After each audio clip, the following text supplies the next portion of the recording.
ابھی اس وقت جو بھارت کے پاس علاقے ہیں وہ وہاں پر اپنی فوج کو تعینات کر کے اسلحہ ایئر فورس سب ریڈی کر کے بیٹھے ہوئے ہیں. چین کا کہنا تھا کہ ہم کسی بھی طریقے سے وہ علاقے لے لیں گے، اور باقی علاقے بھارت کو دینا تو دور کی بات، وہ تو بھارت کہہ بھی نہیں رہا. ان علاقوں کو خالی کرنے پر بھی چین کسی طرح سے راضی نہیں ہے.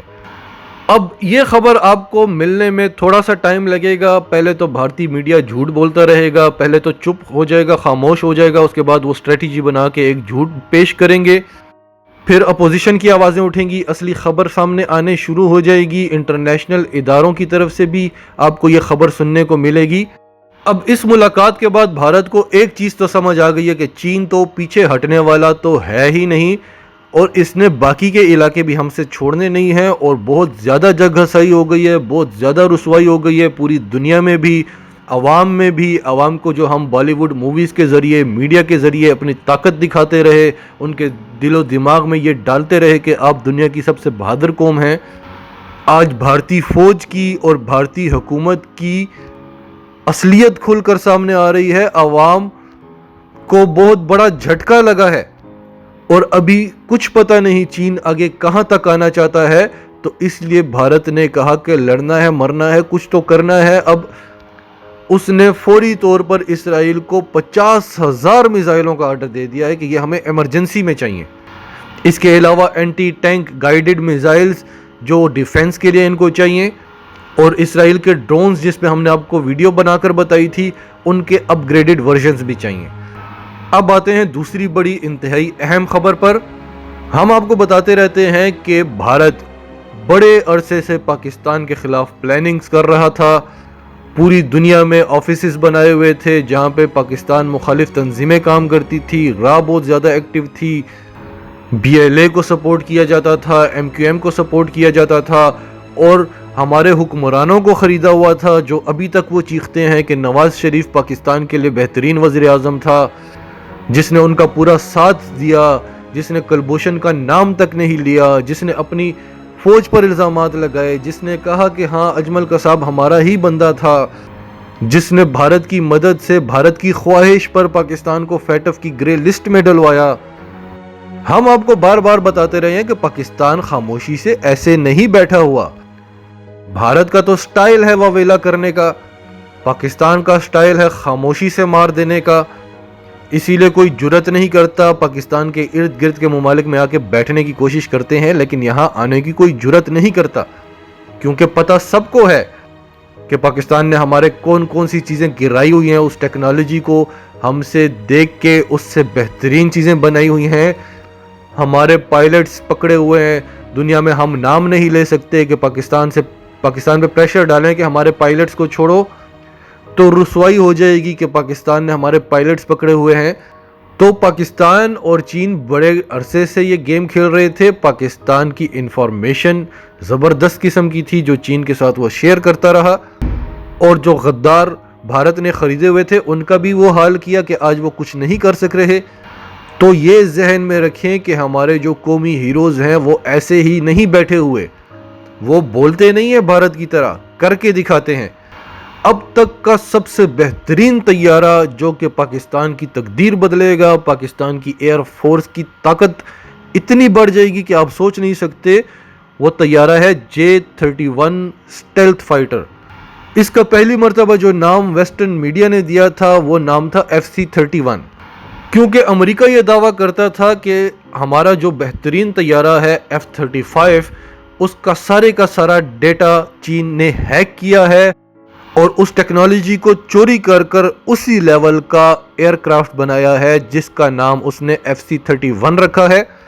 یہ وہی طیارہ ہے جس نے ابھی حال ہی میں، ہم نے آپ کو ویڈیو میں بھی بتایا تھا کہ اسرائیل نے ایران کے میزائل کی فیکٹری پہ جا کے حملہ کیا، اس کی ایٹمی تنصیبات کو نشانہ بنایا، اور ایران کو پتہ بھی نہیں چلا، اس کے ریڈار سسٹم میں بھی یہ نہیں آیا. یہ اتنا بہترین طیارہ ہے. تو اب یہ طیارہ ملنے جا رہا ہے پاکستان کو چین کی طرف سے. اس کی خصوصیات کیا ہیں ہم آپ کو بتاتے ہیں. یہ سنگل سیٹ ہے، ٹوین انجن ہے، ملٹی روڈ فائٹر ہے. یہ 17.3 میٹر لمبا ہے، فیوچر کی بیٹل فیلڈز کے لیے بہترین طیارہ ہے، اور اس کی جو سپیڈ ہے وہ 1.8 میچ ہے. جو کہ امریکی F-35 سے زیادہ ہے. جو امریکہ کہہ رہا ہے کہ یہ ٹیکنالوجی ہم سے چرائی ہے چین نے، اس کی سپیڈ اس سے بھی زیادہ ہے. اس کی سپیڈ 1.6 میچ ہے. اب امریکہ کیا کہتا ہے، اس کو مجبوراً یہ تو ماننا پڑتا ہے کہ یہ F-16 سے تو بہت زیادہ بہتر ہے. لیکن جہاں تک F-35 کی بات آتی ہے تو وہ اپنی ذلت کو چھپانے کی کوشش کرتا ہے، یعنی کوئی ریزن نہیں دے سکتا. یہ مانتا ہے کہ اسپیسیفیکیشنز میں یہ F-35 سے بہتر ہے، لیکن جہاں تک وہ ماحول کو کنٹرول کرنے کی بات آتی ہے، پائلٹس کی کمفرٹ کی بات آتی ہے، جیسے وہ ڈھونڈ کے کچھ نہ کچھ ایسا نکالنا چاہ رہا ہے کہ نہیں ہماری ٹیکنالوجی زیادہ بہتر ہے، چین ہم سے آگے نہیں ہے. یہ طیارہ بنانے کے بعد ساری دنیا نے، اسپیشلی روس نے کہا کہ ہم تو حیران ہیں، چین نے کمال کر دیا ہے. اب بھارت جو رافیل کا بہت اس نے واویلا مچایا ہوا ہے اور پاکستانی دیکھ رہے ہیں کہ اب کیا ہوگا. پہلی بات تو یہ کہ ہم آپ کو بتا چکے ہیں کہ صرف اسلحے کی بات نہیں ہوتی، صرف ٹیکنالوجی کی بات نہیں ہوتی، بات جرت کی بھی ہوتی ہے. ابھی نندن کی بجائے راشد منہاس بیٹھا ہوتا تو اسی جہاز سے سب کو تباہ کر کے چلا جاتا. لیکن اگر آپ ٹیکنالوجی کی بات کریں تو آپ کو لگتا تھا کہ ہم خاموشی سے بیٹھے ہوئے ہیں، ہماری افواج، ہمارے مفکر، ہمارے ہیروز خاموشی سے بیٹھے ہوئے ہیں، تو ایسا ہرگز نہیں ہے. ان کو سب کچھ بہت پہلے سے پتہ ہوتا ہے اور بہت پہلے سے وہ پلاننگ بھی کر لیتے ہیں اور جو تھریٹس ہوتی ہیں اس کا توڑ بھی نکال لیتے ہیں. ناظرین، آپ کا اس سب کے بارے میں کیا کہنا ہے؟ کمنٹس میں اپنی رائے کا اظہار ضرور کریں. اور اگر آپ ہمارے چینل پر نئے ہیں تو ابھی سچ ٹی وی اردو کو سبسکرائب کریں، سچ ٹی وی اردو فیملی کا حصہ بنیں اور ہماری ویڈیوز کو لائک کریں، شیئر کریں، تاکہ زیادہ سے زیادہ پاکستانیوں تک یہ میسیجز پہنچتے رہیں اور ہمارے چینل کی جو آپ کے لیے چلتا ہے، جو آپ کے تعاون سے چلتا ہے، اس کی گروتھ ہو سکے.